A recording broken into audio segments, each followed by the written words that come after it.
I'm a big sports person. I've always tried to kind of incorporate the analogy of sports into everything I do, so I'm going to do that on this one as well. So, how winning is fun, right? I mean, everybody enjoys winning. Not to say that nobody enjoys losing. There's a lot of things that can be learned from that, but we're going to talk about winning, right? I want your practice to be a winning practice, just like my practice has turned out to be a winning practice. I want you to go home with a win every day, right? So here's how that happens.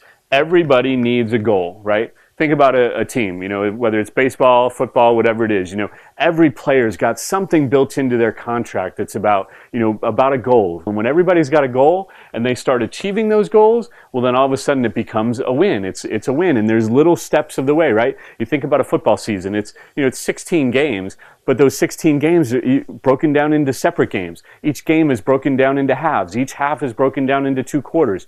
And, and you got commercial breaks and all these things. And make everything a game, and it's going to be a win. And all of those little wins, I caught a pass. Okay, great. Now I caught 5 passes. I got 5 passes for 100 yards. All of those little wins, they become this big thing, and it became a game. And before you know it, everybody's got this goal that they're trying to achieve. And everybody's little individual goal becomes part of the big goal, which is your clinic, your practice, your group of practices growing and surviving.